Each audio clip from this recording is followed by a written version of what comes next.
Hello friends, പുതിയൊരു വീഡിയോയിലേക്ക് എല്ലാവർക്കും സ്വാഗതം. ഇന്ന് നമ്മൾ ഡിസ്കസ് ചെയ്യാൻ പോകുന്നത് ഡയറി ഫാം ഇൻസ്ട്രക്ടറിലെ ഡയറി ടെക്നോളജിയിലെ ഫസ്റ്റ് മൊഡ്യൂൾ ആണ്, dairy development and cooperative systems. അതിൽ ഹിസ്റ്ററി ഉണ്ട്, ഡയറിന്റെ ഹിസ്റ്ററി ഉണ്ട്, അത് ഇന്ത്യയിലെയും കേരളത്തിലെയും വേണം. പിന്നെ ഓപ്പറേഷൻ ഫ്ലഡ്, NDDB, പിന്നെ മിൽമ, അതുപോലെ അതിൻ്റെ ഇടയിൽ നമ്മുടെ ടെക്സ്റ്റ് ബുക്കിൽ ഒരു 5-year പ്ലാൻസിൽ എന്തൊക്കെയാണ് നമ്മുടെ ഡയറി ഡെവലപ്മെന്റ് പ്രോഗ്രാമുകൾ നടന്നിരിക്കുന്നത് എന്നുള്ളതും കൂടി ഡിസ്കസ് ചെയ്യുന്നുണ്ട്. അപ്പോൾ അങ്ങനെയൊക്കെ പറഞ്ഞിട്ട് കുറച്ചൊരു വലിയ ഈ ഒരു മൊഡ്യൂൾ കംപ്ലീറ്റ് ചെയ്യാൻ വേണ്ടി കുറച്ചൊരു വലിയ ക്ലാസ് ആയിരിക്കും. അതുകൊണ്ട് എല്ലാവരും തന്നെ സ്കിപ്പ് ചെയ്യാതെ കാണുക. പിന്നെ വേറൊരു കാര്യം, ടെക്സ്റ്റ് ബുക്കിലുള്ളത് അതേപോലെയുള്ള കോപ്പി പേസ്റ്റ് അല്ല ഇത്. അപ്പോൾ അതുകൊണ്ട് എക്സ്ട്രാ പോയിന്റ്സുകൾ വരും, ചിലപ്പം സ്ലൈഡിൽ ഇല്ലാത്തതും വരാം. അങ്ങനെയുള്ള കാര്യങ്ങളൊക്കെ നിങ്ങൾ എന്ത് ചെയ്യുക, എഴുതിയെടുക്കാനും കൂടെ ശ്രമിക്കുക കേട്ടോ. പിന്നെ പുറത്ത് ചെറിയൊരു മഴയുണ്ട്, ഒരുപാട് ഞാൻ എന്ത് ചെയ്യുന്നില്ല, ഇത് പിന്നെ എന്താ പറയുക, വീഡിയോ എഡിറ്റ് ചെയ്യാൻ വേണ്ടിയിട്ട് ഞാൻ ഒരുപാട് സമയം കളയില്ല. അതുകൊണ്ട് തന്നെ മഴേൻ്റെ എന്തെങ്കിലും ബുദ്ധിമുട്ടൊക്കെ ഉണ്ടെങ്കിൽ ഓൾറെഡി നിങ്ങൾ ക്ഷമിക്കണമെന്ന് ആദ്യമേ പറഞ്ഞുകൊള്ളുകയാണ് കേട്ടോ. നമുക്ക് നോക്കാം എന്തൊക്കെയാണ് നമ്മുടെ സിലബസിൽ പറഞ്ഞിരിക്കുന്നത് എന്തൊക്കെയാണ്. Diary development and cooperative systems, പിന്നെ അതുപോലെ അതിൽ ഓവർവ്യൂ വേണം, ഇന്ത്യൻ്റെ പിന്നെ കേരളത്തിൻ്റെയും അതിൻ്റെ ഹിസ്റ്ററി വേണം, പിന്നെ ഓപ്പറേഷൻ ഫ്ലഡ് വേണം, പിന്നെ NDDB വേണം, മിൽമ വേണം. ഇത്രയും കാര്യങ്ങൾ നമുക്ക് ഡീറ്റെയിൽ ആയിട്ട് തന്നെ ഡിസ്കസ് ചെയ്ത് പോകണം കേട്ടോ. ഇതിൽ നമ്മുടെ ടെക്സ്റ്റ് ബുക്കിൽ പറയുന്നുണ്ട്, ഇന്ത്യ എന്ന് പറയുന്നത് one of the top producers of milk in the world ആണ്. ലോകത്തിലെ തന്നെ ഏറ്റവും വലിയ ഒരു മിൽക്ക് പ്രൊഡ്യൂസേഴ്സ് എന്ന് പറയുന്നത് ഏതാണ്? അതുപോലെ മിൽക്ക് കൺസ്യൂമേഴ്സും മിൽക്ക് പ്രൊഡ്യൂസേഴ്സും ഒക്കെ ആര് തന്നെയാണ്? നമ്മുടെ ഇന്ത്യയാണ്. നമ്മുടെ India is not only one of the top producers of milk എന്ന പ്രൊഡക്ഷനിലും മാത്രമല്ല കൺസ്യൂമിങ്ങിലും ഏറ്റവും മുമ്പിൽ ആര് തന്നെയാണ്? ഇന്ത്യ തന്നെയാണ്. അപ്പോൾ ഇതിൽ നമ്മൾ പറയുന്നത് ഒരു ആനിമൽ ഹസ്ബൻഡറി എന്ന് പറയുന്നത് ഒരു അഗ്രികൾച്ചറുമായിട്ട് റിലേറ്റ് ചെയ്തിരിക്കുന്നതാണ്. അഗ്രികൾച്ചറും ആനിമൽ ഹസ്ബൻഡറിയും തമ്മിൽ ഒരു സിംബയോട്ടിക് റിലേഷൻഷിപ്പ് ആണെന്ന് നമുക്ക് പറയാം. അതിന് പ്രധാന കാരണം എന്താണെന്ന് വെച്ചിട്ടുണ്ടെങ്കിൽ, അഗ്രികൾച്ചർ സെക്ടറിൽ എന്ത് ചെയ്യുന്നു, ലൈഫ് സ്റ്റോക്കിന് ആവശ്യമായിട്ടുള്ള നമ്മുടെ ഡയറിയിൽ വരുന്ന ലൈഫ് സ്റ്റോക്ക് ആനിമൽസിന് ആവശ്യമായിട്ടുള്ള ഫീഡും ഫോഡറും ഒക്കെ എന്തിൽ നിന്നാണ് കിട്ടുന്നത്? അഗ്രികൾച്ചറിൽ നിന്നാണ് കിട്ടുന്നത്. എന്നാൽ അതുകൊണ്ട് തന്നെ എന്ത് ചെയ്യും, ആനിമൽസ് കൂടുതൽ മിൽക്ക് പ്രൊവൈഡ് ചെയ്യും നമുക്ക്. എന്നാൽ ഈ ആനിമൽസിൽ നിന്ന് നമുക്ക് കിട്ടുന്ന പിന്നെ അതുപോലെ മാനുവൽ ഡ്രോട്ട് പവറോ എന്ന് വെച്ച് കഴിഞ്ഞാൽ വളം, അങ്ങനെയുള്ള സാധനങ്ങളൊക്കെ എന്തിനു വേണ്ടി നമ്മൾ കൊടുക്കുന്നു? അഗ്രികൾച്ചറിനും കൂടെ കൊടുക്കുന്നു. അപ്പോൾ ഒരു അഗ്രികൾച്ചറും പിന്നെ അതുപോലെ ഒരു ഫാം ഉണ്ടായിരിക്കുന്ന ഒരാൾക്ക് ഒരു ബയോ കെമിക്കൽ അങ്ങനെയുള്ള ഒരു കാര്യങ്ങൾക്ക് വേണ്ടിയിട്ട് വേറെ ഒന്നും നമുക്ക് ആശ്രയിക്കേണ്ടി വരുന്നില്ല അല്ലേ. ആനിമൽ ഹസ്ബൻഡറി ഉണ്ടാവും, അല്ലെങ്കിൽ ലൈഫ് സ്റ്റോക്ക്, നമുക്കൊരു ഫാം ഉണ്ടെങ്കിൽ അതിൽ നിന്ന് എന്ത് ചെയ്യാം, നമുക്ക് കൃഷിക്ക് ആവശ്യമായ വളം കാര്യങ്ങളൊക്കെ കിട്ടും. അതുപോലെ അഗ്രികൾച്ചർ സെക്ടറിൽ അവിടെ ഉണ്ടാക്കുന്ന നമുക്ക് അവിടെ എന്ത് ചെയ്യാൻ പറ്റും, ഇവർക്കുള്ള ഫീഡും ഫോഡറൊക്കെ കിട്ടും. ഫീഡൊക്കെ നമുക്ക് എന്ത് ചെയ്യും, അതിൽ നിന്ന് കിട്ടുകയും ചെയ്യും. അപ്പോൾ അതുകൊണ്ട് തന്നെ ഞാനിത് പറയാൻ കാരണം നമ്മുടെ സ്റ്റേറ്റ്മെന്റ് ടൈപ്പ് ക്വസ്റ്റ്യൻസിന്റെ കാര്യമാണ്. അപ്പോൾ അതുകൊണ്ട് ചിലപ്പം വേണമെങ്കിൽ ചോദിച്ചേക്കാം, എന്താണ് agriculture and animal husbandry have A symbiotic relationship. Okay, ആ സിംബയോട്ടിക് റിലേഷൻഷിപ്പ് എന്നുള്ളത് നിങ്ങളൊന്ന് ഓർത്തിരിക്കുക. പിന്നെ വരുന്നത് നമ്മുടെ ആനിമൽ ഹസ്ബൻഡറിയിലെ ഒരു മേജർ എന്താണ്, അഗ്രികൾച്ചറിന്റെ ഒരു മേജർ സബ് സെക്ടർ ആണ് എന്ത്, ആനിമൽ ഹസ്ബൻഡറി എന്ന് പറയുന്നത്. നമ്മുടെ അഗ്രികൾച്ചർ വാല്യൂ ഔട്ട്പുട്ടിൽ 28.6%, 28.6% ഏതാണ് നമുക്ക് കോൺട്രിബ്യൂട്ട് ചെയ്യുന്നത്? ആരാണ്? ആനിമൽ ഹസ്ബൻഡറിയാണ്. ഓക്കെ, അത്രയും ഇമ്പോർട്ടൻ്റ് ആണ്. ഒരു അഗ്രികൾച്ചറിനെ കുറിച്ച് നമ്മൾ പഠിക്കുമ്പോൾ ആനിമൽ ഹസ്ബൻഡറി എന്ന് പറയുന്നത് വളരെ ഇമ്പോർട്ടൻ്റ് ആയിട്ടുള്ള പോർഷൻ ആയിട്ട്, ഇത് വെറുതെ പറഞ്ഞതല്ല, ഡിപ്പാർട്ട്മെന്റ് ഓഫ് ആനിമൽ ഹസ്ബൻഡറിന്റെ ആനുവൽ റിപ്പോർട്ടിലാണ് പറഞ്ഞിരിക്കുന്നത്. പിന്നെ ഇത് ഓർത്തിരിക്കുക, ഈ 23%. ഇന്ത്യ എന്ന് പറയുന്നത് നമ്മൾ വെറുതെ ഒരു കണക്ക് ഇല്ലാതെ നമ്മൾ പറഞ്ഞതല്ല, large producer of milk in the world എന്ന് നമ്മൾ വെറുതെ പറഞ്ഞതല്ല. 23% ഓഫ് ഗ്ലോബൽ മിൽക്ക് പ്രൊഡക്ഷനും ഇവിടെയാണ്, ഇന്ത്യയിലാണ്. ഇന്ത്യ കോൺട്രിബ്യൂട്ട് ചെയ്യുന്നത് 23% ആണ്. ഇതൊരു പ്രീവിയസ് ഇയർ ക്വസ്റ്റ്യൻ ആണ് കേട്ടോ, ഒരു PYQ ആണ്. 23% ഓഫ് ഗ്ലോബൽ മിൽക്ക് പ്രൊഡക്ഷൻ, അത് മറന്നു പോകരുത്. പിന്നെ എന്ന് പറയുന്നത് നമുക്ക് ഇന്ത്യൻ്റെ ഹിസ്റ്ററി ഒന്ന് നോക്കാം. ഇന്ത്യൻ്റെ ഹിസ്റ്ററി എന്ന് പറഞ്ഞിട്ടുണ്ടെങ്കിൽ ആദ്യമേ ഞാൻ പറയാം, നമുക്ക് ഈ ഇൻഡിപെൻഡൻസ് കിട്ടുന്ന സമയത്ത് 1950s 60s എന്ന് പറഞ്ഞിട്ടുണ്ടെങ്കിൽ നെഗറ്റീവ് ഗ്രോത്ത് ആയിരുന്നു നമ്മുടെ ആനുവൽ പ്രൊഡക്ഷൻ എന്ന് പറയുന്നത് നെഗറ്റീവ് ഗ്രോത്ത് ആയിരുന്നു. എന്തുകൊണ്ടായിരിക്കാം നെഗറ്റീവ് ഗ്രോത്ത് ഉണ്ടാവുന്നത് എന്ന് നമുക്ക് അതിൽ കുറച്ച് കണക്കുകൾ പറഞ്ഞിട്ടുണ്ട്. അത് വളരെ ഇമ്പോർട്ടൻ്റ് ഒന്നും അല്ല, പക്ഷെ എന്നാലും നിങ്ങളൊന്ന് ഓർത്തിരിക്കുക. 1.64% അത് ആയിരുന്നു ഫസ്റ്റ് ഡെക്കേഡിൽ. ഇൻഡിപെൻഡൻസിന്റെ ഫസ്റ്റ് സമയത്ത് 1.64 ആയിരുന്നു. അത് വീണ്ടും കുറഞ്ഞിട്ട് 1.15% ഒക്കെ ആയി 1916 ഒക്കെ ആകുമ്പോഴേക്ക്.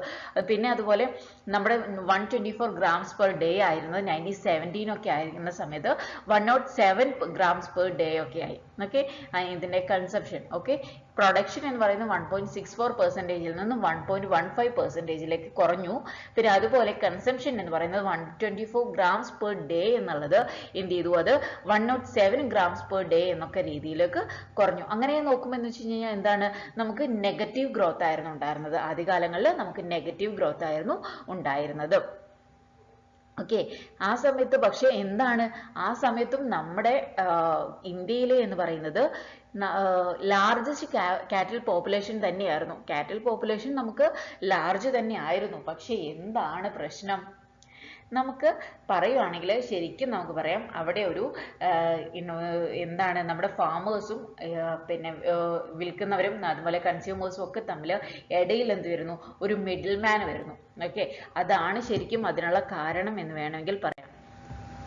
കാരണം എന്താണ് ആ സമയത്തുള്ള അവസ്ഥ എന്ന് പറഞ്ഞിട്ടുണ്ടെങ്കിൽ, നമ്മൾ പ്രൊഡ്യൂസേഴ്സ് ഉണ്ടാവും, മിൽക്ക് പ്രൊഡ്യൂസേഴ്സ് ആയിട്ടുള്ള നമ്മുടെ ഫാമേഴ്സ് ഉണ്ടാവും.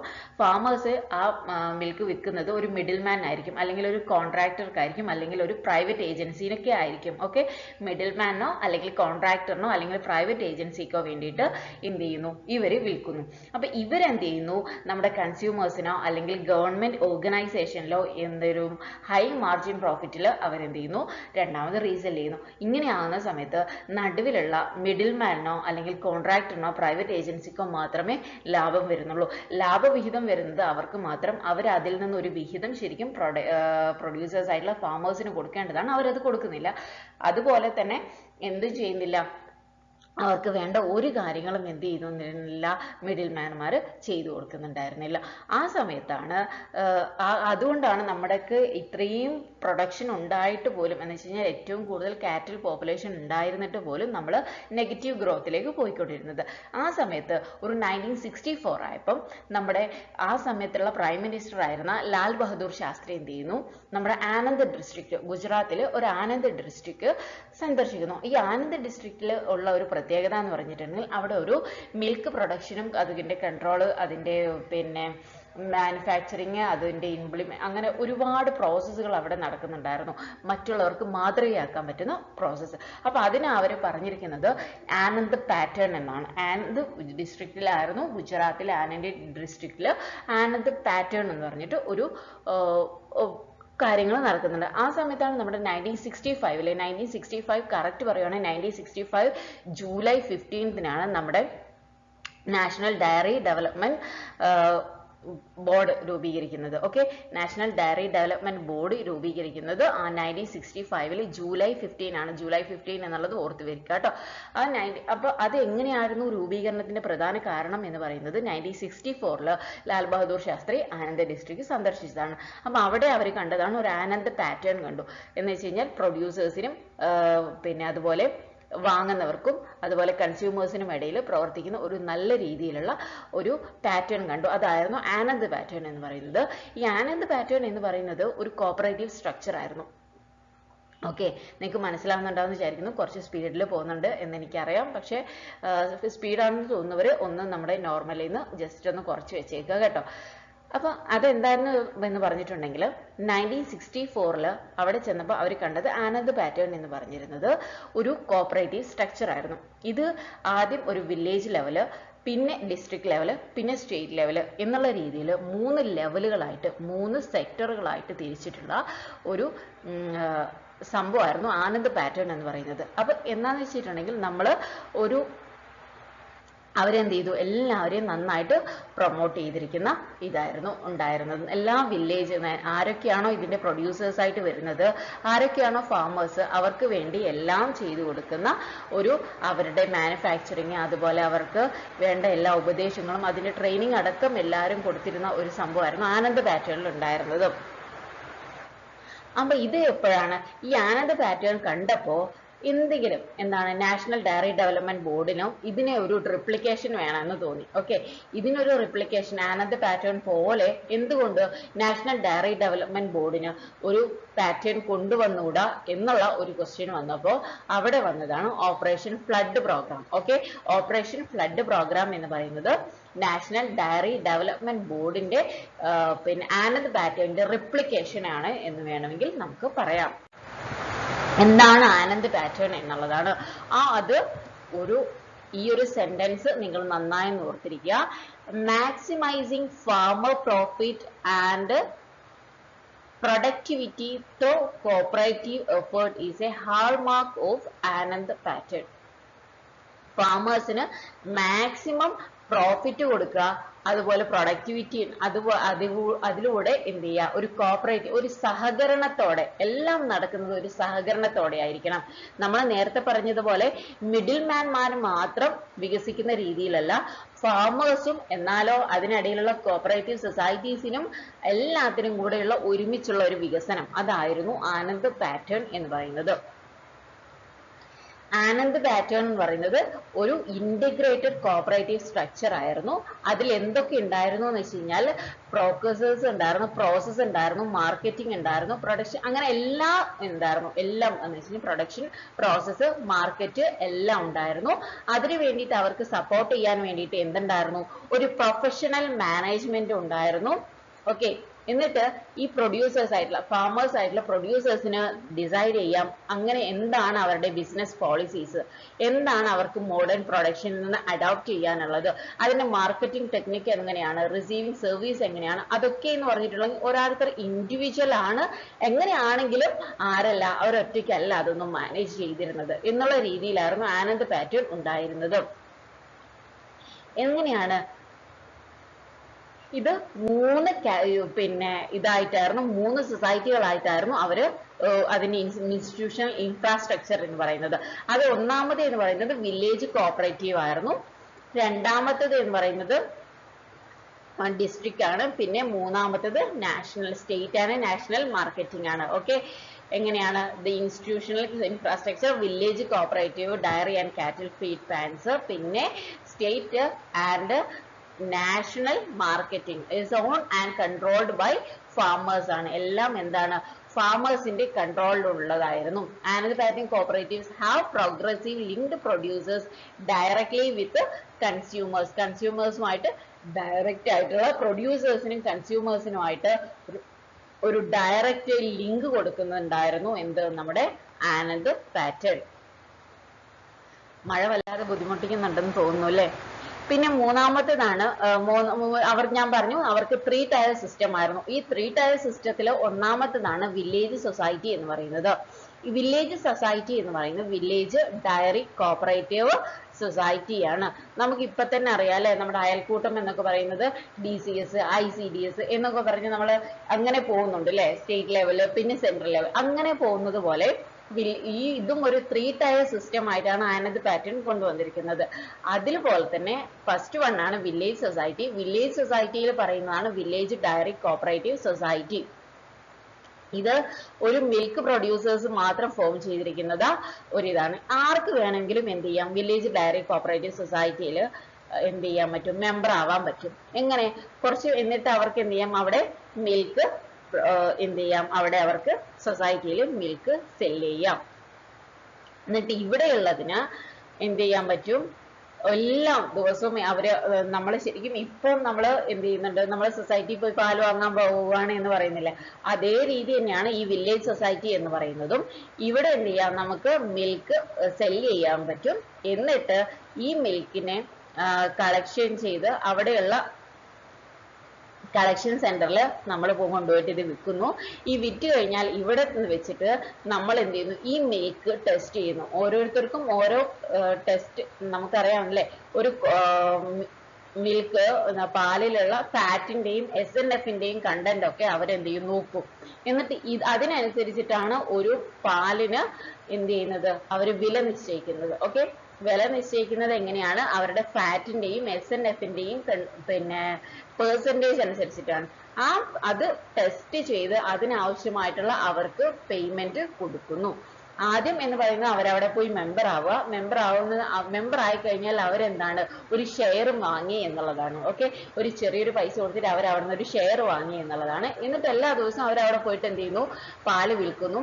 അവസാനം വർഷാവസാനം മാത്രമാണ് എന്ത് ചെയ്യുന്നത്, നമുക്ക് അതിൽ നിന്ന് ഒരു റിട്ടേൺ ആയിട്ട് അതിന് എത്രയാണോ നമ്മൾ അങ്ങോട്ടേക്ക് മിൽക്ക് സെല് ചെയ്തത് അതിനനുസരിച്ചിട്ടുള്ള ഒരു പെർസെൻറ്റേജ് വർഷാവസാനം നമുക്ക് കിട്ടുന്നു എന്നുള്ളതാണ്. അതാണ് വില്ലേജ് സൊസൈറ്റിയിൽ നടത്തുന്നത്. രണ്ടാമത് എന്ന് പറയുന്നത് ഡിസ്ട്രിക്ട് യൂണിയൻ ആണ്. ഡിസ്ട്രിക്ട് യൂണിയൻ എന്ന് പറയുന്നത് നമ്മുടെ district cooperative milk producers union ആണ് ഇതിന്റെ ഓണേഴ്സ് എന്ന് പറയുന്നത്. അവരെന്താന്ന് വെച്ച് കഴിഞ്ഞാൽ നമ്മുടെ ഈ ഡയറി കോഓപ്പറേറ്റീവ് സൊസൈറ്റി DCS നിന്നുള്ള എന്ത് ചെയ്യുന്നു, എല്ലാ മിൽക്കും കളക്ട് ചെയ്യുന്നു, അതിനെ പ്രോസസ് ചെയ്യുന്നു, അതുപോലെ അതിനെ മാർക്കറ്റിൽ ഫ്ലൂയിഡ് ആവുന്നു, പിന്നെ അതിന്റെ മിൽക്ക് പ്രൊഡക്റ്റ് ആയിട്ട് മാറ്റുന്നത് ആരാണ്, ഡിസ്ട്രിക്ട് യൂണിയൻ ആണ്. ഈ ഡിസ്ട്രിക്ട് യൂണിയനുള്ള വേറൊരു പ്രത്യേകത എന്ന് പറഞ്ഞിട്ടുണ്ടെങ്കിൽ അവരാണ് എന്ത് ചെയ്യുന്നത്, പിന്നെ DCS മെമ്പേഴ്സ് ഉണ്ടാവുമല്ലോ, DCS മെമ്പേഴ്സിന് വേണ്ടിയിട്ടുള്ള നമ്മുടെ കന്നുകാലികൾക്ക് ആവശ്യമായിട്ടുള്ള കാലിത്തീറ്റ, അതുപോലെ വെറ്റിനറി കെയർ, അതുപോലെ ആർട്ടിഫിഷ്യൽ ഇൻസെമിനേഷൻ, അത് വളരെ നിർബന്ധമാണ്. ആർട്ടിഫിഷ്യൽ ഇൻസെമിനേഷൻ അതൊക്കെ എന്തിനു വേണ്ടി പിന്നെ പ്രൊവൈഡ് ചെയ്യുന്നത് ആരാണ്, ഡിസ്ട്രിക്ട് യൂണിയൻ ആണ്. പിന്നെ ലാസ്റ്റ് സ്റ്റേറ്റ് ഫെഡറേഷനിലേക്ക് പോകുന്നു. ഈ സ്റ്റേറ്റ് ഫെഡറേഷൻ ആണ് എന്ത് ചെയ്യുന്നത്, ഇതിന്റെ എല്ലാ പിന്നെ എല്ലാത്തിന്റെയും ഒരു റെസ്പോൺസിബിൾ ആയിരിക്കുന്നത് ആരാണ്, സ്റ്റേറ്റ് ഫെഡറേഷൻ ആണ്. അതും ഡിസ്ട്രിക്ട് യൂണിയനിലെ പോലെ തന്നെ ആ മെമ്പേഴ്സിന് ആവശ്യമായിട്ടുള്ള എല്ലാ സപ്പോർട്ടുകളും എല്ലാ മാനുഫാക്ചറിങ് ഫീഡ്സും അങ്ങനെയുള്ള എല്ലാം കൊടുക്കുന്നത് ആരാണ്, സ്റ്റേറ്റ് ഫെഡറേഷനും കൂടിയാണ്. ഇത് ഓർത്തിരിക്കുക, ഇതൊരു 3 ടൈപ്പ് സിസ്റ്റം ആണ്. Village society, district union, state federation എന്നിങ്ങനെയുള്ള 3 ഫെഡറേഷൻ ആണ്. പിന്നെ പറയുന്നതാണ് ഈ ആനന്ദ് പാറ്റേൺ ആണ് എന്ത് ചെയ്യുന്നത്, പിന്നെ നമ്മുടെ ഓപ്പറേഷൻ ഫ്ലഡിലേക്ക് പോകുന്നത്. ഈ ഓപ്പറേഷൻ ഫ്ലഡിലേക്ക് പോകുന്നത് എങ്ങനെയാണ്, ഈ ആനന്ദ് പാറ്റേൺ ഉണ്ടായിരുന്ന സമയത്ത് അവിടെയുള്ള കുറെ പേരൊക്കെ ആദ്യം ഈ ആനന്ദ് പാറ്റേൺ ഉണ്ടാകുന്നതിന് മുമ്പ് തന്നെ കുറെ റെവല്യൂഷൻ ഒക്കെ നടത്തിയിട്ടുണ്ട്. നമുക്ക് അത്രയും ഹിസ്റ്ററി പോകേണ്ട ആവശ്യമില്ല. ആ ഒരു റെവല്യൂഷൻ, കാരണം ഈ ഒരു ചാപ്റ്റർ എന്ന് പറയുന്നത് ശരിക്കും 1 മാർക്കിന് മാത്രമുള്ളതാണ് കേട്ടോ, അത് ഓർത്തിട്ട് വേണം ഇത് പഠിക്കാൻ വേണ്ടിയിട്ട്. അപ്പൊ നമുക്ക് അവിടെയുള്ള എല്ലാം കൂടെ കഴിഞ്ഞിട്ട് പിന്നെ ഈ ഓപ്പറേഷൻ ഫ്ലഡ് എന്ത് ചെയ്യാണ്, നമ്മുടെ ഇന്ത്യയിൽ ഒട്ടാകെ പിന്നെ നമ്മുടെ NDDBന്റെ നേതൃത്വത്തിൽ നടത്തുവാണ്. അപ്പൊ ഇതിനു വേണ്ടിയിട്ടുള്ള ഏറ്റവും ഫസ്റ്റ് ചെയർമാൻ ആയിട്ട് തെരഞ്ഞെടുക്കപ്പെട്ടതാണ് നമ്മുടെ വർഗീസ് കുര്യൻ. ഡോക്ടർ വർഗീസ് കുര്യൻ ആയിരുന്നു ഓപ്പറേഷൻ ഫ്ലഡ്, അതുപോലെ ഫാദർ ഓഫ് വൈറ്റ് റെവല്യൂഷൻ എന്നൊക്കെ അറിയപ്പെടുന്ന ആരാണ്, ഡോക്ടർ വർഗീസ് കുര്യൻ ആണ്. NDDBയുടെ ഫസ്റ്റ് ചെയർമാനും കൂടെ ആരായിരുന്നു, വർഗീസ് കുര്യൻ ആയിരുന്നു. വർഗീസ് കുര്യനെ തെരഞ്ഞെടുക്കാൻ വേണ്ടിയിട്ട് കാരണം എന്താണ്, ഈ ആനന്ദ് പാറ്റേണിൽ തന്നെ എന്തായിരുന്നു, അതിലൊരു മെമ്പർ ആയിരുന്നു. അത് ആ ഒരു പിന്നെ റിസർച്ചും കാര്യങ്ങളൊക്കെ അതിൽ ആര് നടത്തിയിരുന്നു, ഡോക്ടർ വർഗീസ് കുര്യൻ നടത്തിയിരുന്നു എന്നുള്ളതാണ്. ഓക്കെ, അത് ഓർത്തിരിക്കുക. പിന്നെ നമുക്ക് പറയാനുള്ളതാണ് operation flood. Operation flood launch ചെയ്തിരിക്കുന്നത് 1917 ഓർത്തിരിക്കുക. നമ്മുടെ 1965 ഓർത്തിരിക്കണം. 1965 ജൂലൈ 15 എന്നുള്ളത് NDDBൻ്റെത് ഓർത്തിരിക്കുക. അത് ഇമ്പോർട്ടൻ്റ് ആണ്. അതെന്താണ്, പ്രീവിയസ് ഇയർ ക്വസ്റ്റ്യനും കൂടെയാണ്. അതുപോലെ തന്നെയുള്ള ഒരു പ്രീവിയസ് ഇയർ ക്വസ്റ്റ്യൻ ആണ്, PYQ ആണ് എന്ത്, നമ്മുടെ 1917 എന്നുള്ളത്. ഓപ്പറേഷൻ ഫ്ലഡ് 1917 എന്നുള്ളതും ഒരു എന്താണ്, നമ്മുടെ പ്രീവിയസ് ഇയർ ക്വസ്റ്റ്യൻ തന്നെയാണ്. ഇതും നമ്മുടെ അവരുടെ ഡെവലപ്മെന്റ്, നമ്മുടെ ഫാമേഴ്സിന്റെ, ഡയറി ഫാമേഴ്സിന്റെ ഡെവലപ്മെന്റ്, അതുപോലെ പ്ലേസിംഗ് കൺട്രോൾ, റിസർവ്സ് ക്രിയേറ്റ്, അത് അവരിലേക്ക് തന്നെ എത്തിക്കുന്ന രീതിയിലാണ്. കാരണം നമ്മൾ നേരത്തെ പറഞ്ഞ മിഡിൽ മാൻ ഇല്ലാതെ അവരുടെ ഇടയിൽ തന്നെ എത്തിക്കുന്നതിന് വേണ്ടിയുള്ള ഒരു പ്രധാനപ്പെട്ട ഓപ്പറേഷൻ ആയിരുന്നു ഓപ്പറേഷൻ ഫ്ലഡ് എന്ന് പറയുന്നത്. ഇത് എന്ത് ചെയ്തിട്ടുണ്ട്, നമ്മുടെ എല്ലാ സിറ്റീസിലും അതുപോലെ എല്ലാ ടൗണുകളിലും ഒക്കെ എന്ത് ചെയ്തിട്ടുണ്ട്, നമ്മുടെ മിൽക്ക് എത്തിക്കാൻ കൺസ്യൂമേഴ്സിന് എവിടെയൊക്കെയാണോ ഉള്ളത് അവിടെയൊക്കെ മിൽക്ക് എത്തിക്കാൻ വേണ്ടി 700 ടൗണും സിറ്റികളിലുമാണ് എന്ത് ചെയ്തത് ഉണ്ടായിരുന്നത്. പിന്നെ ഓരോ സീസൺ ആകുമ്പോൾ എന്ത് ചെയ്യുന്നു, ചിലപ്പം പാലിന് വില കുറയുന്നു, പാലിന് വില കൂടുന്നു, അങ്ങനെയൊക്കെയുള്ള എല്ലാം എന്ത് ചെയ്തു, അവരൊരു പ്രൈസ് വേരിയേഷൻ ഇല്ലാതാക്കി. ഓക്കെ, ഒരു കറക്റ്റ് ഒരു പ്രൈസ് എന്ത് ചെയ്തു, അതിന് വേണ്ടിയിട്ട് ഡിസൈഡ് ചെയ്തു. അത് എപ്പോഴും കർഷകനിലേക്ക് എത്തുന്ന രീതിയിലേക്ക് ഒരു ട്രാൻസ്പെറന്റ് ആയിട്ടുള്ള ഒരു മാനറിൽ അവരെന്ത് ചെയ്തു, കൊണ്ടുവന്നു എന്നുള്ളതാണ്. ശരിക്കും ഇതിന്റെ ഓപ്പറേഷൻ ഫ്ലഡിന് മൂന്ന് ഫേസ് ആയിട്ടാണ് അവർ കൊണ്ടുവന്നിരിക്കുന്നത്. അതിന്റെ മുമ്പേ നമുക്ക് നോക്കേണ്ടതാണ് ഓപ്പറേഷൻ ഫ്ലഡിന്റെ ഒബ്ജക്റ്റീവ് ഏതൊക്കെയാണെന്ന് വെച്ച് കഴിഞ്ഞാൽ increase milk production. Okay, milk പ്രൊഡക്ഷന്റെ ഇൻക്രീസ്, പിന്നെ അതുപോലെ റൂറൽ ഇൻകംസ് കൂട്ടുക എന്നുള്ളതാണ്. പിന്നെ എന്താ പറയുക, റീസണബിൾ പ്രൈസ് ആണ്. അത് മൂന്നും വളരെ ഇമ്പോർട്ടന്റ് ആണ് കേട്ടോ, ഓർത്തിരിക്കുക. Increase milk production, augment rural incomes, അതുപോലെ റീസണബിൾ പ്രൈസസ് ഫോർ കൺസ്യൂമേഴ്സ്. അതില് ഫസ്റ്റ് ഫേസ് നമ്മുടെ പ്രോഗ്രാം ഇംപ്ലിമെന്റേഷന് 3 ഫേസ് ആയിരുന്നു ഉണ്ടായിരുന്നത്. അതിൽ ഫസ്റ്റ് ഫേസ് എന്ന് പറയുന്നത് 1970 to 1918 ആണ്. ഒന്ന് നന്നായി വോളിയം ഒക്കെ കൂട്ടിയിട്ട് കാണുക കേട്ടോ, കാരണം മഴേന്റെ കുറച്ച് ഡിസ്റ്റർബൻസ് ഉണ്ട് എന്ന് എനിക്കറിയാം. ഓക്കെ, ഫേസ് 1 എന്ന് പറയുന്നത് നമ്മുടെ യൂറോപ്യൻ യൂണിയൻ എന്ത് ചെയ്തു, കുറച്ച് മിൽക്ക് പൗഡറും ബട്ടറും എന്ന് വെച്ച് കഴിഞ്ഞാൽ സ്കിംഡ് മിൽക്ക് പൗഡറും ബട്ടർ ഓയിലും ഒക്കെ നമുക്ക് ഗിഫ്റ്റ് ആയിട്ട് തന്നു. ഓക്കെ, ഓർത്തിരിക്കുക, യൂറോപ്യൻ യൂണിയന് സ്കിംഡ് മിൽക്ക് പൗഡറും ബട്ടറും ഒക്കെ എന്ത് ചെയ്തു, പിന്നെ നമുക്ക് ഗിഫ്റ്റ് വന്നു. ഇതെന്ത് ചെയ്തു, ഇന്ത്യയിലെ പിന്നെ എന്ത് ചെയ്തു, അത് വിറ്റെടുത്തു. ഓക്കെ, ഫസ്റ്റ് ഫേസ് എന്ന് പറയുന്നതാണ്.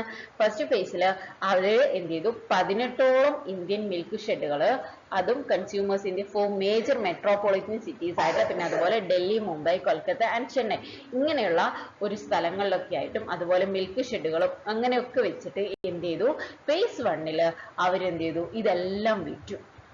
നമുക്ക് കിട്ടിയിരിക്കുന്ന എല്ലാ സാധനങ്ങളും വിറ്റു. ഇങ്ങോട്ടേക്ക് ഗിഫ്റ്റ് കിട്ടിയതാണ്, അതൊക്കെ വിറ്റ് റെഡിയാക്കി അവരതൊക്കെ പണമാക്കി. അതായിരുന്നു ഫേസ് 1 എന്ന് പറയുന്നത്. അപ്പൊ ഫേസ് 2 എന്ന് പറയുന്നത് എന്താണ്?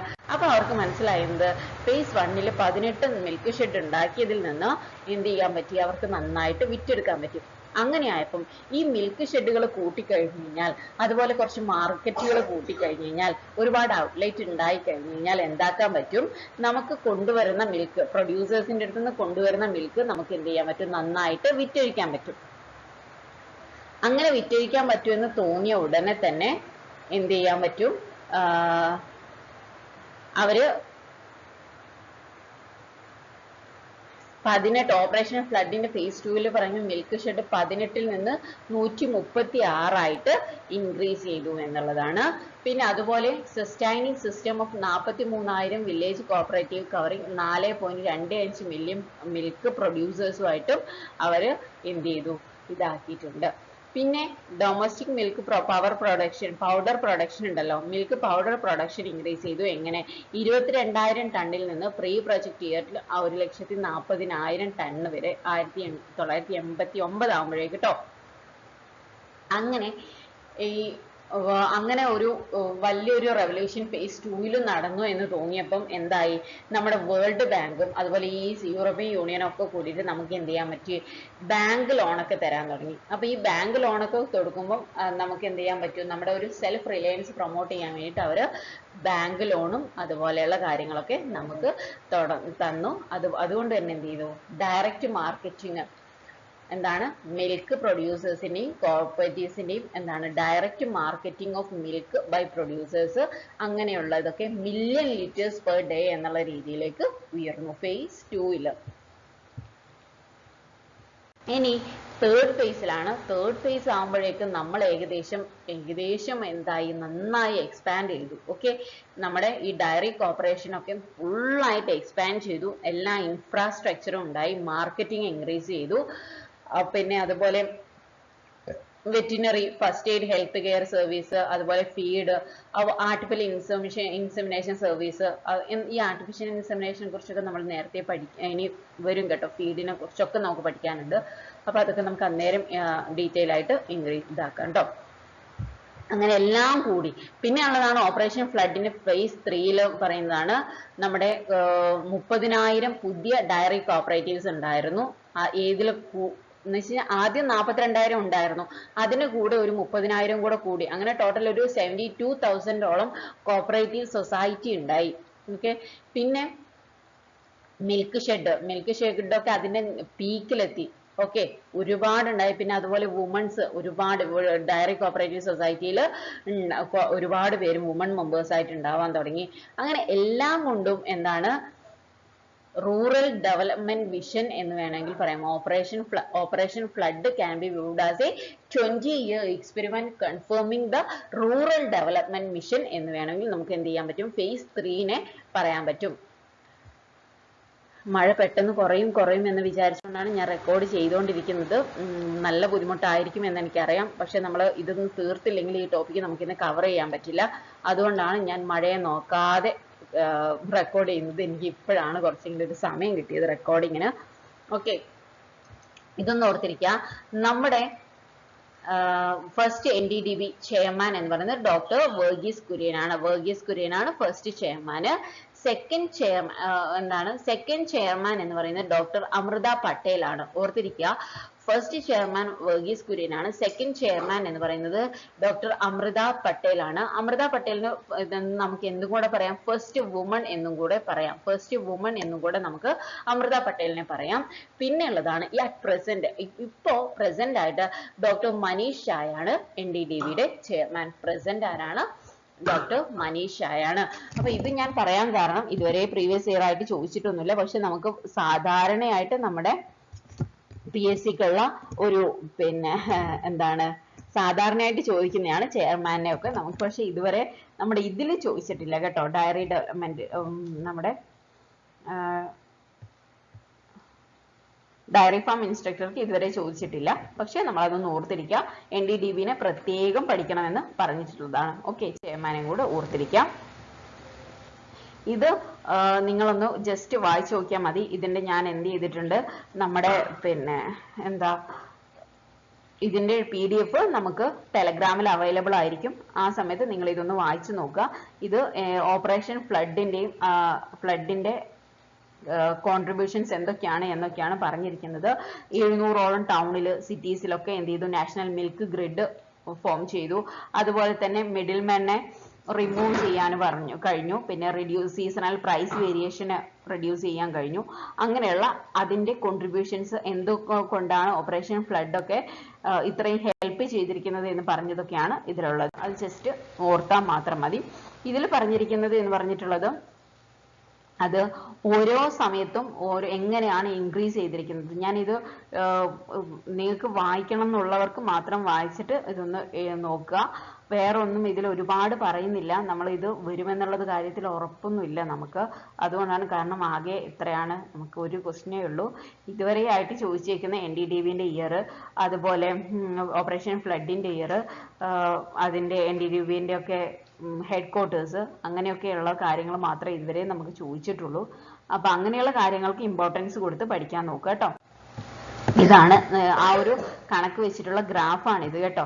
ഇതൊന്ന് ഓർത്തിരിക്കാം. 1971 നിന്ന് നമുക്ക് നമ്മുടെ മിൽക്ക് പ്രൊഡക്ഷൻ 2021 ആവുമ്പോഴേക്ക് നമ്മുടെ മിൽക്ക് പ്രൊഡക്ഷൻ എവിടെ എത്തിയിരിക്കുന്നു എന്നുള്ളത് ഈ ഒരു ഗ്രാഫ് എങ്കിലും നിങ്ങളൊന്ന് ഓർത്തിരുന്നാൽ മാത്രം മതിയാവും. ആ കണക്കിന്റെ കാര്യത്തിൽ 210 ഒക്കെ ആയി. പിന്നെ ഇത് പ്രീവിയസ് ഇയർ ക്വസ്റ്റ്യൻ ആണ്. ജൂൺ 1 വേൾഡ് മിൽക്ക് ഡേ ആണ് കേട്ടോ. എപ്പം മുതലാണ്? 2001 മുതൽ ജൂൺ 1 ഒബ്സർവ് ചെയ്തിരിക്കും. ഈ വേൾഡ് മിൽക്ക് ഡേ ആയിട്ടാണ് ഒബ്സർവ് ചെയ്തിരിക്കുന്നത്. അതുപോലെ നവംബർ 26 എന്ന് പറയുന്നത് നാഷണൽ മിൽക്ക് ഡേ ആയിട്ടും പറഞ്ഞിട്ടുണ്ട്. ഡോക്ടർ വർഗീസ് കുര്യന്റെ ബർത്ത്ഡേ ആണ് നവംബർ 26ന്. അതിനാണ് നാഷണൽ മിൽക്ക് ഡേ ആയിട്ട് ഒബ്സർവ് ചെയ്തിരിക്കുന്നത്. നവംബർ 26 മാറിപ്പോവരുത്, ഓർത്തിരിക്കുക. ജൂൺ 1 വേൾഡ് മിൽക്ക് ഡേ ആണ്. നവംബർ 26 നാഷണൽ മിൽക്ക് ഡേ ആണ്. ഇനി അടുത്തത് 5-year പ്ലാൻസ് നമുക്ക് സിലബസിലൊന്നും അധികം പറഞ്ഞിട്ടൊന്നുമില്ല. പക്ഷെ എന്നാലും ഞാൻ ജസ്റ്റ് പറയാം. ഞാൻ ഇന്ന് തന്നിരിക്കുന്ന കുറച്ച് ഇമേജസ് ഉണ്ടായിരുന്നു. അതിൽ ഉണ്ട് 5-year പ്ലാൻസിന്റെ ഡീറ്റെയിൽ ആയിട്ടുള്ളതുണ്ട്. പക്ഷെ നമ്മൾ ജസ്റ്റ് ചെറുതായിട്ടൊന്ന് 5-year പ്ലാൻസ് ഞാനൊന്ന് ഓടിച്ചു വിടാം കേട്ടോ. നമ്മുടെ NCERT-യിൽ പറഞ്ഞിട്ടുണ്ട്. ഓക്കെ, ഫസ്റ്റ് 5-year പ്ലാൻസിലൊക്കെ നമ്മൾ പറയും എന്നുള്ളതല്ലാതെ ഒരുപാടൊന്നും എന്ത് ചെയ്തിട്ടില്ല, ഉണ്ടായിട്ടില്ല. ഫസ്റ്റ് 5-year പ്ലാൻസിൽ നമുക്ക് ആദ്യം പറയേണ്ടത്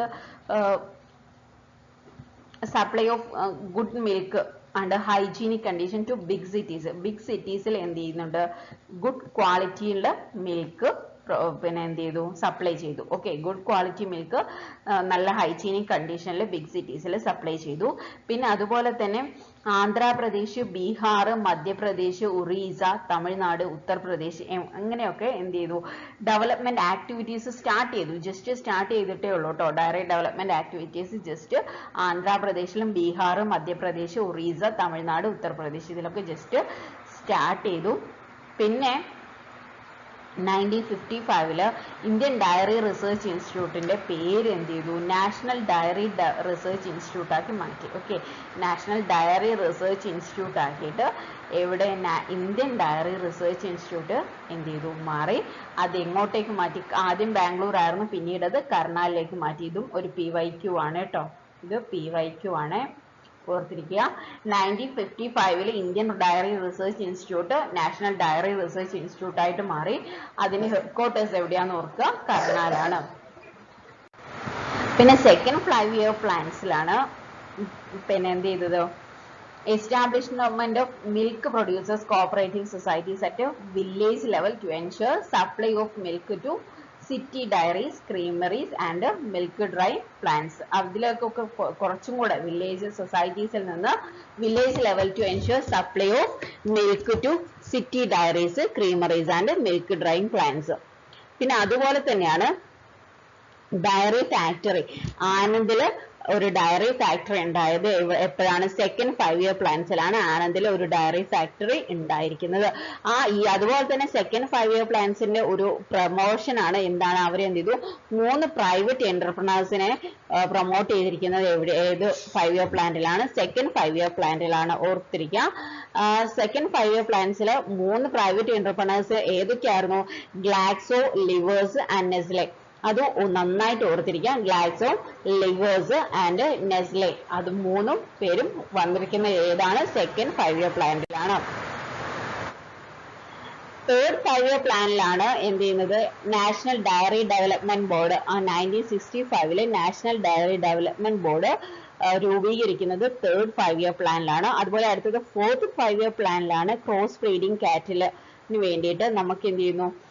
ആർട്ടിഫിഷ്യൽ ഇൻസെമിനേഷൻ ഒക്കെ വേണം, അതുപോലെ ക്രോസ് ബ്രീഡിംഗ് വേണം, അങ്ങനെയുള്ള കാര്യങ്ങളൊക്കെ വരുന്നത് ഫോർത്ത് 5 ഇയർ പ്ലാനിലാണ്. Cross breeding in cattle with exotic dairy breeds was taken up on a large scale during the plan by establishing frozen semen station. Okay, frozen semen station establish ചെയ്തതും അതുപോലെ cross breeding ഒക്കെ start ചെയ്തൊക്കെ ഏതാണ്? Fourth 5 year പ്ലാനിലാണ്. പിന്നെ fourth 5 year പ്ലാനിൽ തന്നെയാണ് എന്ത് ചെയ്യുന്നത്? നാഷണൽ ഡയറി ഡെവലപ്മെന്റ് ബോർഡ് നമ്മുടെ ഓപ്പറേഷൻ ഫ്ലഡ് പ്രോജക്റ്റ് കൺസീവ് ചെയ്യുന്നത്. ഓക്കെ, ഓപ്പറേഷൻ ഫ്ലഡ് പ്രോജക്റ്റിന്റെ സ്റ്റാർട്ടിങ് വേണമെങ്കിൽ നമുക്ക് എവിടെ പറയാം? ഫോർത്ത് 5 ഇയർ പ്ലാനിലാണ് എന്ന് വേണമെങ്കിൽ പറയാം. ഇനി ഫിഫ്ത്ത് 5 ഇയർ പ്ലാനിലാണ് ഫാമേഴ്സ് വീക്കർ സെഷനിലുള്ള ഫാമേഴ്സ് എവിടെയുള്ള അവർക്ക് എന്തെങ്കിലുമൊക്കെ ബെനിഫിറ്റ് കിട്ടാൻ തുടങ്ങിയത് ഫിഫ്ത്ത് 5 ഇയർ പ്ലാനിലാണ്. ഓക്കെ, ഗുജറാത്ത്, മഹാരാഷ്ട്ര, ഉത്തർപ്രദേശ്, ഒറീസ എന്നിവിടങ്ങളിലുള്ള ഗുജറാത്ത്, മഹാരാഷ്ട്ര, ഉത്തർപ്രദേശ്, ഒറീസ എന്നിങ്ങനെയുള്ള സ്ഥലങ്ങളിലുള്ള ഫാമേഴ്സിനൊക്കെ കുറച്ച് വീക്കർ സെഷനിലുള്ള ഫാമേഴ്സൊക്കെ കുറച്ച് ബെനിഫിറ്റ് കിട്ടാൻ തുടങ്ങിയത് എവിടെയാണ്? ഫിഫ്ത്ത് 5 ഇയർ പ്ലാനിലാണ്. ഓക്കെ, പിന്നെ അതുപോലെ തന്നെ ആ സമയത്ത് ഒരു പ്രോജക്റ്റ് കാറ്റിൽ ബ്രീഡിങ്, പിന്നെ അതുപോലെ farm forestry and food for work programme ഒക്കെ വന്നിരിക്കുന്ന ഫിഫ്ത്ത് 5 ഇയർ പ്ലാനിലാണ്. ഓർത്തിരിക്കുക, a project of cattle breeding, farm forestry and food for work programme ഒക്കെ വന്നിരിക്കുന്നത് ഫിഫ്ത്ത് 5 ഇയർ പ്ലാനിലാണ്.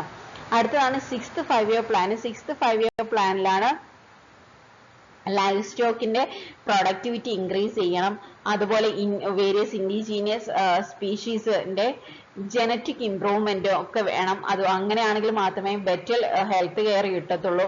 നമുക്ക് ബ്രീഡിങ്ങിനെ കുറിച്ചൊക്കെ നമുക്ക് ഇനിയും പഠിക്കാനുണ്ട്, അതുകൊണ്ട് ബ്രീഡിങ് എന്താണ് എന്നുള്ളതൊന്നും ഞാൻ പറയുന്നില്ല. ഇൻഡിജീനിയസ് സ്പീഷീസ് അതൊക്കെ നമുക്ക് പഠിക്കാനുണ്ട് കേട്ടോ, അപ്പൊ അതുകൊണ്ട് ഞാൻ പറയുന്നില്ല. സിക്സ്ത് 5 ഇയർ പ്ലാനിലാണ് project for increasing productivity of various indigenous species of life stock genetic improvement. Indigenous species എന്ന് പറഞ്ഞാൽ നമ്മുടെ നാട്ടിലുള്ള സ്പീഷീസ് ആണ്.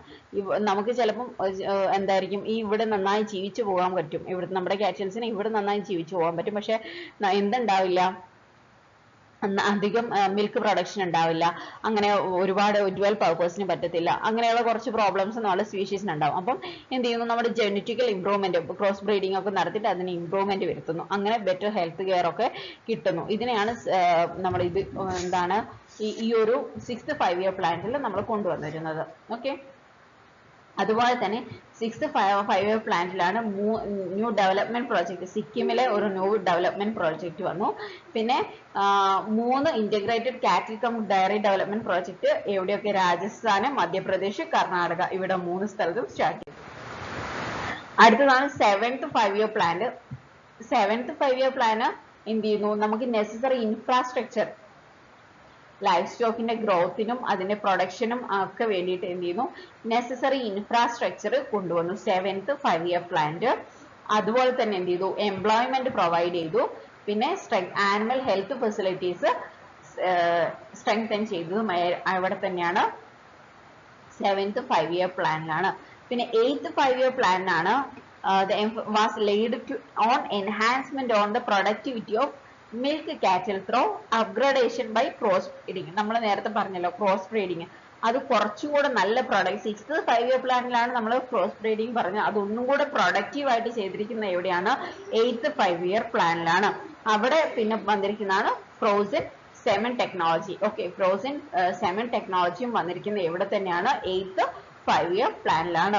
ഇത് ഞാൻ സ്പീഡിൽ പറഞ്ഞു പോകാം, കാരണം വളരെ ഇമ്പോർട്ടന്റ് ആണ് എന്ന് നമുക്ക് തോന്നാനില്ല, അതുകൊണ്ടാണ് കേട്ടോ.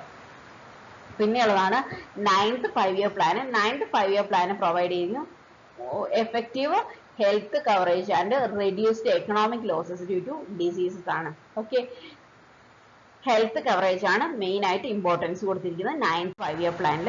പിന്നെ 10th 5-year പ്ലാനിൽ 4 ബ്രോഡ് പില്ലേഴ്സ് ആണ് ഉണ്ടായിരുന്നത്. ഓക്കെ, 10th 5-year പ്ലാനിൽ 4 ബ്രോഡ് പില്ലേഴ്സ് ആണ് ഉണ്ടായിരുന്നത്. ആദ്യം എന്ന് പറയുന്നത് റിമൂവിങ് പോളിസി ഡിസ്ട്രോഷൻ ആണ്. ഓക്കെ, ഓർത്തിരിക്കുക, റിമൂവിങ് പോളിസി ഡിസ്ട്രോഷൻ.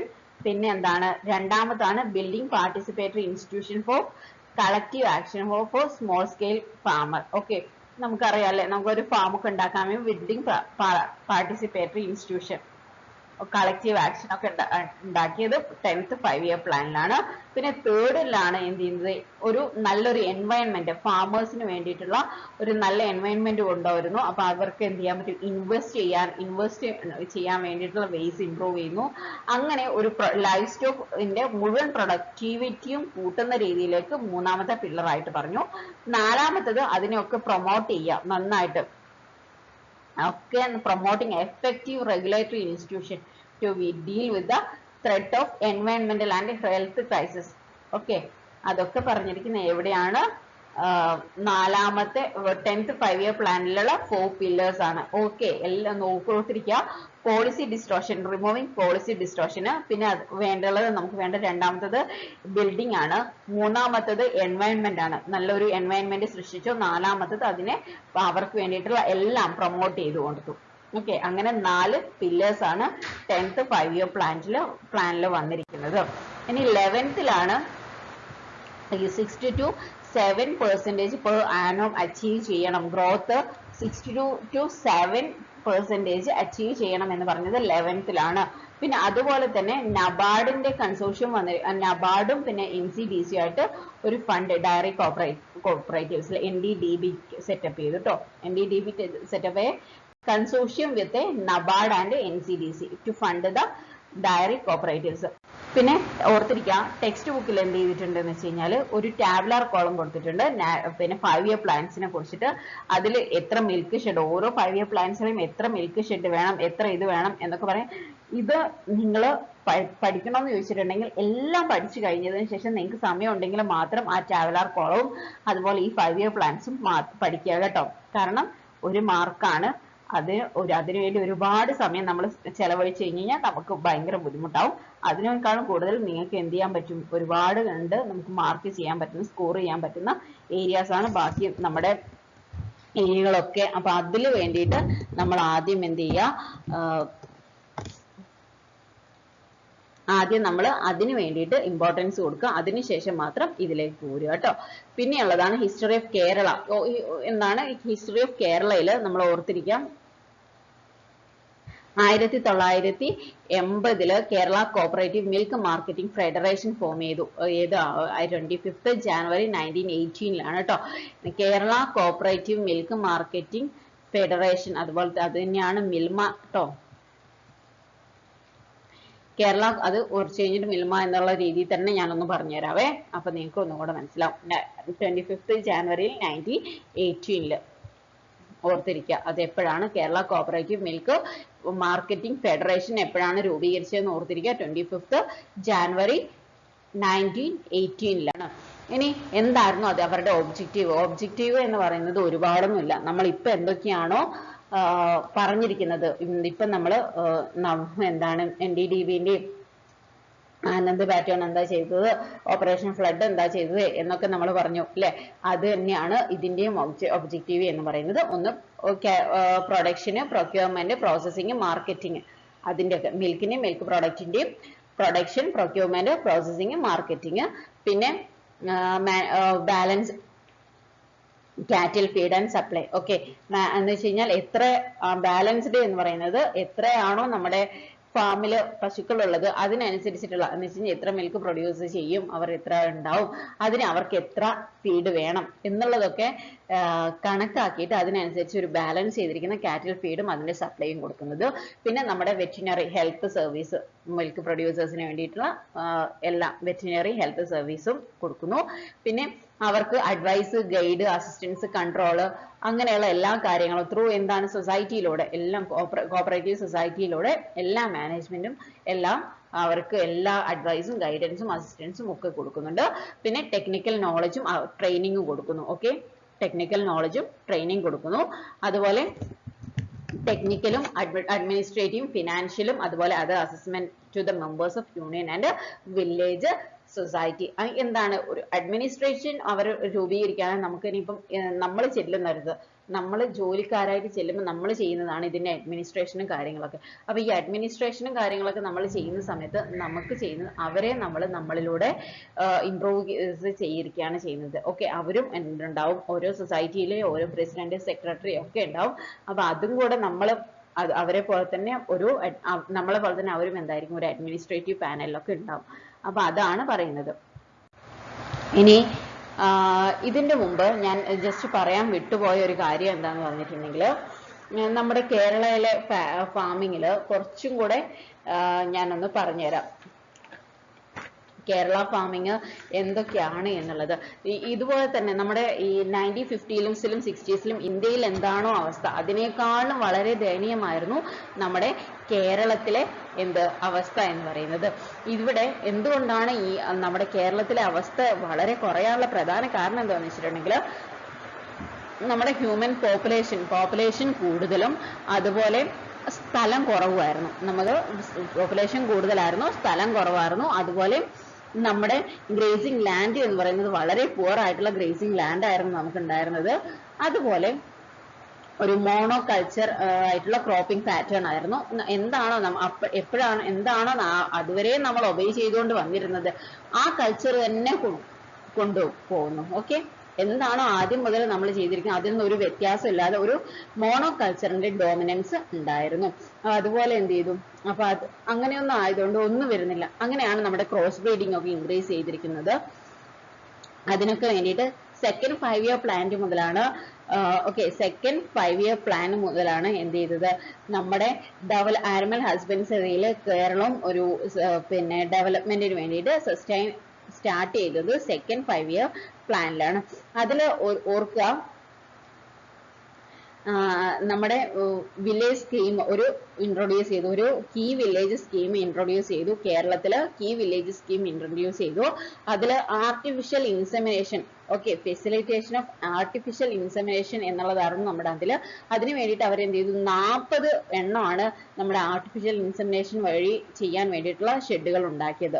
40 എണ്ണം കീ വില്ലേജ് സ്കീം ഇൻട്രൊഡ്യൂസ് ചെയ്തു. പിന്നെ അതുപോലെ 1968 all India special programme for cattle development വന്നു. അത് എന്ത് ചെയ്തു, ഇൻട്രൻസിക് കാറ്റിൽ ഡെവലപ്മെന്റ് പ്രൊജക്റ്റ് ആയിട്ട് സ്റ്റാർട്ട് ചെയ്തു. പിന്നെ അതിനുശേഷമാണ് നമ്മുടെ ഇതൊക്കെ എഴുതിയെടുക്കുക കേട്ടോ, ഒന്ന് ജസ്റ്റ് ഒന്ന് ഓർത്തെങ്കിലും വെക്കണം നിങ്ങൾ. എങ്ങാനും ചോദിച്ചു കഴിഞ്ഞാൽ നമ്മൾ ഹിസ്റ്ററി കറക്റ്റ് ആയിട്ട് നമ്മുടെ ഇതിൽ പറഞ്ഞിട്ടുള്ളത് കൊണ്ട് മാത്രമാണ് ഞാൻ പറയുന്നത്. പിന്നെ വന്നിരിക്കുന്ന ഒരു പ്രൊജക്റ്റ് ആണ്, കേരളത്തിൽ വന്നിരിക്കുന്ന പ്രൊജക്റ്റ് ആണ് ഇൻഡോസിസ് പ്രൊജക്റ്റ് എന്ന് പറയുന്നത്. ഓക്കെ, ഇൻഡോസിസ് പ്രൊജക്റ്റ് എന്ന് പറയുന്നത് ഡയറി ഡെവലപ്മെന്റ് വെസ്റ്റേൺ ഘാട്ടിലൊക്കെ സ്റ്റാർട്ട് ചെയ്തതാണ്. ക്രോസ് ബ്രീഡിംഗ് കാറ്റിലാണ്. ഓക്കെ, കാറ്റിലിനെ ക്രോസ് ബ്രീഡ് ചെയ്തിട്ട് സയന്റിഫിക് പ്രൊഡക്റ്റ് ആയിട്ട് ഫോഡറിന്റെ സെറ്റപ്പും അതുപോലെ സെമൻ ബാങ്കും ലിക്വിഡ് നൈട്രജൻ പ്ലാന്റ് അതുപോലെ ഫ്രീസിംഗ് ബോവിയ ബൊവൈൻ സെമന് അങ്ങനെയുള്ള ഒരുപാട് കാര്യങ്ങൾ ഇൻഡോസിസ് പ്രൊജക്റ്റുമായിട്ട് ബന്ധപ്പെട്ട് നമ്മളെ കേരളത്തിലേക്ക് വരികയാണ്. പിന്നെ അതിന്റെ എക്സ്റ്റൻഷൻ ആയിട്ടുള്ള സ്കീമാണ് 1972-73 സ്പെഷ്യൽ എംപ്ലോയ്മെന്റ് പ്രോഗ്രാം ഒക്കെ സ്റ്റാർട്ട് ചെയ്തു. പിന്നെ അതുപോലെ ഈ സമയത്ത് അറ്റ് പ്രസന്റില് നമുക്കൊരു 500 ഡയറി കോപ്പറേറ്റീവ്സ് ഉണ്ട്. പിന്നെ ഒരു 24 ചില്ലിംഗ് പ്ലാന്റ്സ് ഉണ്ട്. 7 ഡയറി ഫാം ഉണ്ട്. അത് ഈ 7 ഡയറി ഫാമേ ഉള്ളൂ എന്നല്ല, അവിടെ ഒരു 56,000 മുതൽ 61,000 വരെയൊക്കെ ലിറ്റർ പെർ ഡേ നമുക്ക് 56,000 മുതൽ 61,000 ലിറ്റേഴ്സ് പെർ ഡേ നമുക്ക് മിൽക്ക് ഹാൻഡിൽ ചെയ്യുന്ന 7 ഡയറി ഫാമും നമ്മുടെ കേരളത്തിൽ ഉണ്ടായിരുന്നു. ഓക്കെ, അതാണ് ഇപ്പോഴത്തെ നമ്മുടെ കേരളത്തിന്റെ അവസ്ഥ എന്ന് പറയുന്നത്. ഓക്കെ, നിങ്ങൾക്ക് മനസ്സിലായിട്ടുണ്ടാവും എന്ന് വിചാരിക്കുന്നു. മഴയും അതിന് പുറമെ അതിന്റെ പിന്നെ നോട്ട്സ് സ്ലൈഡിൽ ഇല്ലാത്തതും ഒക്കെ കൂടിയായിട്ട് മനസ്സിലായിട്ടുണ്ടാവും എന്ന് എനിക്കറിയില്ല. എന്തായാലും ഇന്ന് ഞാൻ വളരെ ഈവനിങ് ആയിപ്പോയി നമുക്ക് റെക്കോർഡിംഗ് സെഷൻ സ്റ്റാർട്ട് ചെയ്യാൻ വേണ്ടിയിട്ട്. അപ്പോഴാണെങ്കിൽ നിൽക്കാത്ത മഴയുമാണ്. എന്തുകൊണ്ടാണെന്നറിയില്ല. എന്തായാലും നാളത്തെ മുതൽ ഇന്ന് എനിക്ക് കുറച്ചധികം പ്രശ്നങ്ങൾ ഉണ്ടായിരുന്നു. പകല് മോന് സുഖമില്ലാതൊക്കെ ആയിട്ട് കുറച്ചധികം പിന്നെ കൺജസ്റ്റഡ് ആയിപ്പോയി ഇന്നത്തെ ദിവസം. അതുകൊണ്ടാണ് വൈകുന്നേരം റെക്കോർഡിങ്ങിന് വേണ്ടിയിട്ട് ഇരുന്നത്. അപ്പൊ ആ സമയത്താണെങ്കിലും മഴയാണെങ്കിൽ നിൽക്കുന്നുമില്ല. ഇത് നിങ്ങളുടെ ഇന്നെല്ലാം ടൈം ടേബിൾ അനുസരിച്ചിട്ട് പോകണം എന്നുള്ളത് കൊണ്ടാണ് ഞാൻ എന്ത് ചെയ്തത്, മഴയൊന്നും നോക്കാതെ റെക്കോർഡ് ചെയ്യുന്നത്. അപ്പൊ നിങ്ങൾക്ക് എന്താ അവസ്ഥ എന്നുള്ളത് ഒന്ന് താഴെ കമന്റ് ചെയ്യാട്ടോ. പിന്നെ ഇന്ത്യയിൽ എന്തുകൊണ്ടാണ് ഡയറി ഫാമിങ് ഇത്രയും ഉണ്ടാവുന്നത് എന്നുള്ളതാണ് ഇമ്പോർട്ടൻസ്. അത് നമുക്ക് അധികമൊന്നുമില്ല, നമുക്ക് ഇത് തന്നെ അറിയാലേ. മിൽക്ക് എന്ന് പറയുന്നത് നമ്മുടെ ഫുഡിന്റെ മെയിൻ ഇമ്പോർട്ടന്റ് ആയിട്ടുള്ള ഒരു കാര്യമാണ് മിൽക്ക് എന്ന് പറയുന്നത്. കാരണം എന്താ വെച്ച് കഴിഞ്ഞാൽ നമുക്ക് ഡൈജസ്റ്റബിൾ ആവാനും അങ്ങനെയൊക്കെ എല്ലാ ഫുഡ് പ്രോഡക്റ്റും ഡൈജസ്റ്റ് ചെയ്യാനൊക്കെ എളുപ്പത്തിൽ ഡൈജസ്റ്റ് ചെയ്യാനൊക്കെയുള്ള നല്ലൊരു മാർഗമാണ് മിൽക്ക് എന്ന് പറയുന്നത്. ഇത് നമ്മൾ നേരത്തെ പറഞ്ഞതാണ് annual milk production in India. ഇത് ഓരോ സ്ലൈഡിൽ നിന്നും നമുക്ക് ഓരോ PDF നിന്നും കിട്ടുന്ന ഓരോ ഡീറ്റെയിൽസ് കളക്ട് ചെയ്ത് വെച്ചതുകൊണ്ടാണ് കേട്ടോ ഇടയ്ക്ക് അത് റിപ്പീറ്റ് ചെയ്ത് വരുന്നത്. പിന്നെ ഇത് ഓർത്തിരിക്കുക, ഇത് നമ്മുടെ NCERT-യിലുള്ളതാണ്. നമ്മൾ ഇന്ത്യയിൽ ഏറ്റവും കൂടുതൽ മിൽക്ക് പ്രൊഡ്യൂസ് ചെയ്യുന്നത് ബഫല്ലോ മിൽക്കാണ് കേട്ടോ. ഓർത്തിരിക്കുക, ബഫല്ലോ മിൽക്കാണ് നമുക്ക് 49%. അത് കഴിഞ്ഞതിന് ശേഷം മാത്രമേ exotic cow milk, cross breed ചെയ്തിട്ടുള്ള cow milk 27%, indigenous cow milk 21%. അപ്പോൾ ഓർത്തിരിക്കുക, 48% മാത്രമാണ് കൗ മിൽക്ക്, 49% ബഫല്ലോ മിൽക്ക്. ഓർത്തിരിക്കുക കേട്ടോ, ബഫല്ലോ മിൽക്ക് എന്ന് പറയുന്നത് 49%. അങ്ങനെയാണെന്നാലും കൗ മിൽക്ക് എന്ന് പറയുന്നത് എത്രയാണ്? 48%. അതിൽ നിന്ന് പിന്നെ ഗോഡ് മിൽക്ക് എന്ന് പറയുന്നത് എത്രയാണ്? 3% ആണ്. ഓക്കെ, നമ്മുടെ ഇതിൽ തന്നെ ഉത്തർപ്രദേശാണ് ഏറ്റവും ലാർജസ്റ്റ് മിൽക്ക് പ്രൊഡ്യൂസർ. ഇന്ത്യയിലെ ഏറ്റവും കൂടുതൽ മിൽക്ക് പ്രൊഡ്യൂസ് ചെയ്യുന്നത് ഉത്തർപ്രദേശാണ്. അതിനുശേഷം രാജസ്ഥാനാണ്. പക്ഷേ ഒന്ന് ഓർത്തിരിക്കുക, കൺസ്യൂമേഴ്സ് എന്ന് പറയുന്നത് പഞ്ചാബാണ് കേട്ടോ. പഞ്ചാബാണ് ഏറ്റവും കൂടുതൽ കൺസ്യൂം ചെയ്യുന്നത്. ഒരു ഇതായിട്ട് കൺസ്യൂമേഴ്സ് എന്ന് പറയുന്നത് ഏറ്റവും കൂടുതൽ കൺസ്യൂം ചെയ്യുന്നത് പഞ്ചാബാണ്. ഏറ്റവും കൂടുതൽ പ്രൊഡക്ഷൻ എന്ന് പറയുന്നത് ഉത്തർപ്രദേശാണ്. അത് രണ്ടും പ്രീവിയസ് ഇയർ ക്വസ്റ്റ്യൻ ആണ്, ഓർത്ത് വെച്ചേക്കുക. പിന്നെ 43% ഫാമേഴ്സ് സ്മോൾ കൾട്ടിവേറ്റേഴ്സ് ആണ്, 26% അഗ്രികൾച്ചർ ലേബറേഴ്സ് ആണ്. ഓക്കെ, അവർക്ക് ഒന്നോ രണ്ടോ 43 പേര് ഈ ഫാമേഴ്സ് ഒരു സ്മോൾ ആയിട്ടുള്ള ഒരു ഫാം ഒക്കെ വെച്ച് അങ്ങനെയുള്ളതാണ്. ബാക്കി 26% എന്ന് പറയുന്നത് നമുക്ക് തന്നെ അറിയാം അല്ലേ, നമ്മളിൽ ഏകദേശം ചില ആളുകളുടെ വീട്ടിലൊക്കെ ഉണ്ടാവും 1-2 പശുക്കളൊക്കെ. അപ്പോൾ 1-2 പിന്നെ പാല് തരുന്ന പശുക്കൾ മാത്രമുള്ള വീടുകൾ. അപ്പോൾ അത് 26% ആളുകളുണ്ട് എന്നുള്ളതാണ് കണക്ക് പറയുന്നത്. പിന്നെ നമ്മുടെ ഇമ്പോർട്ടിങ്ങും എക്സ്പോർട്ടിങ്ങും ഒക്കെ ഡയറി പ്രൊഡക്റ്റിന്റെ ഇമ്പോർട്ടിങ്ങും എക്സ്പോർട്ടിങ്ങും ഒക്കെ ഇന്ത്യ നടത്തുന്നത് പിന്നെ agriculture and processed food product export development authority വെച്ചിട്ടാണ്. അപ്പൊ പെട്ടെന്ന് നമുക്ക് ഇതൊക്കെ വരുമ്പോൾ NDDA പിന്നെ നബാർഡ് എന്നൊക്കെ ഒരു ക്വസ്റ്റ്യൻ വരികയാണെങ്കിൽ APEDA എഫെഡിയ ഇതെന്താ വായിക്കാന്ന് എനിക്കറിയില്ല കേട്ടോ. അപ്പൊ അത് അങ്ങനെ ഒന്ന് വരുന്നത് എന്തുകൊണ്ടാണ്? അതിന്റെ ഇമ്പോർട്ടിങ്ങും എക്സ്പോർട്ടിങ്ങും ഡയറി പ്രൊഡക്റ്റിന്റെ ഇമ്പോർട്ടിങ്ങും എക്സ്പോർട്ടിങ്ങും നമ്മൾ തന്നെ വരുന്നു എന്നുള്ളതാണ്. Agriculture and processed food product export development authority എന്നുള്ളതാണ് അതിന്റെ ഫുൾ ഫോം ഓർത്തിരിക്കുക. പിന്നെയുള്ളതാണ് പറയുന്നത് നമ്മൾ മിൽമേനെ കുറിച്ച് ഒരു ചെറിയൊരു ഇൻട്രൊഡക്ഷൻ. ഇത് മാത്രമല്ല, നമ്മൾ നേരത്തെ പറഞ്ഞതാണ് 1980s മിൽമ ഒരു പിന്നെ കേരള കോഓപ്പറേറ്റീവ് മിൽക്ക് മാർക്കറ്റിംഗ് ഫെഡറേഷനിൽ മിൽമ ഫോം ചെയ്യുന്നത്. അത് നേരത്തെ നമ്മൾ പറഞ്ഞതുപോലെയുള്ള കുറച്ച് കണക്കുകൾ ഇതിൽ വരുന്നുണ്ട്. അതൊന്നും നമുക്ക് അധികം ഓർത്ത് വെച്ചേക്കേണ്ട കാര്യമില്ല. പക്ഷെ ഇത് 3 പിന്നെ സൊസൈറ്റിയാണ്. Primary society 3 regional cooperative milk producers ആയിട്ടുണ്ട്. അത് ഓർത്തിരിക്കുക. ഒന്ന് തിരുവനന്തപുരം റീജിയണും, രണ്ടാമത് എറണാകുളം റീജിയണും, മൂന്നാമത് മലബാർ റീജിയണും. അങ്ങനെ മിൽമയ്ക്ക് 3 റീജിയണൽ കോഓപ്പറേറ്റീവ് മിൽക്ക് പ്രൊഡ്യൂസേഴ്സ് ആണുള്ളത്. തിരുവനന്തപുരം, എറണാകുളം, മലബാർ. ഇതിന്റെയൊക്കെ ഹെഡ് ക്വാർട്ടേഴ്സും കൂടെ ഓർത്തിരിക്കാം. എവിടെയാണ്? തിരുവനന്തപുരമാണ് ഹെഡ് ക്വാർട്ടേഴ്സ്. ഇത് പിന്നെ ഓർത്തിരിക്കുക. ഇതിന്റെ പ്രൊഡ്യൂസേഴ്സ് ഡിസ്ട്രിബ്യൂട്ട് ചെയ്യുന്നതും pasteurised vitamin A enriched milk ആണ്. Okay, producers Milma producers and distributed pasteurised vitamin A enriched മിൽക്കും അതുപോലെ വേരിയസ് മിൽക്ക് ബേസ്ഡ് പ്രോഡക്റ്റ്, അതുപോലെ എന്താണ് mango drink throughout the state ആണ്. ഓക്കെ, നമ്മുടെ സ്റ്റേറ്റിൽ ത്രൂ ഔട്ട് ആയിട്ട് pasteurised vitamin A enriched milk, പിന്നെ അതുപോലെ വേരിയസ് മിൽക്ക് ബേസ്ഡ് പ്രോഡക്റ്റും അതുപോലെ മാംഗോ ഡ്രിങ്ക്, അത്രയാണ് മിൽമ പ്രൊഡ്യൂസ് ചെയ്തിട്ട് ഇതാക്കുന്നത്. Self sufficiency in milk production in the state എന്നുള്ളതാണ്. പിന്നെ ഇതിന്റെ ഗോൾ എന്ന് പറയുന്നത് അത് ഓർത്ത് വെക്കുക.